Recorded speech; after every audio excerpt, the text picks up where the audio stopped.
ബൈക്കിലും ജീപ്പിലും ബസ്സിലും മാത്രമല്ല കേരള പോലീസ് കുതിരപ്പുറത്തും സഞ്ചരിക്കും. ഇന്ത്യൻ സൈന്യത്തിൽ നിന്ന് കുതിരകളെ എത്തിക്കാനുള്ള കേരള പോലീസിന്റെ ശ്രമങ്ങൾ ഒടുവിൽ വിജയം കണ്ടിരിക്കുകയാണ്. 2 വർഷത്തെ കടലാസ് ജോലികളും രാഷ്ട്രപതിയുടെ അംഗീകാരവും അടക്കമുള്ള കടമ്പകൾക്ക് ശേഷമാണ് കുതിരകളെ എത്തിക്കാനുള്ള ശ്രമം ഫലം കണ്ടത്. കേരളത്തിൽ തിരുവനന്തപുരം സിറ്റി പോലീസിന് കീഴിൽ മാത്രമാണ് കുതിരസേനയുള്ളത്. സൈന്യത്തിന്റെ റിമൗണ്ട് വെറ്റിനറി കോപ്സിൽ നിന്ന് 2 ആഴ്ചയ്ക്കുള്ളിൽ 3 കുതിരകളെ കൊണ്ടുവരും. ഇതാദ്യമായാണ് സൈന്യത്തിൽ നിന്ന് നേരിട്ട് കുതിരകളെ ലഭിക്കുന്നത്.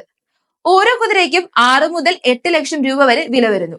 നേരത്തെ സൈന്യത്തിൽ നിന്ന് കുതിരയെ വാങ്ങുന്നതിനായി 54 ലക്ഷം രൂപ പോലീസ് അനുവദിച്ചിരുന്നു. എന്നാൽ ഉയർന്ന ഡിമാൻഡ് കാരണം 3 മുതൽ 4 വയസ്സ് വരെ പ്രായമുള്ള 3 കുതിരകളെ വിൽക്കാനാണ് അനുമതി നൽകിയത്.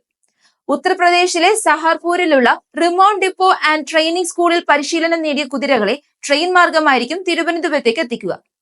പുതിയ കാലാവസ്ഥയുമായി പൊരുത്തപ്പെടാൻ കുതിരകൾക്ക് കുറച്ചുനാൾ വേണ്ടിവരും. അതിനാൽ പരിശീലനത്തിന് ശേഷമായിരിക്കും ഔദ്യോഗികമായി സേനയുടെ ഭാഗമാകുക.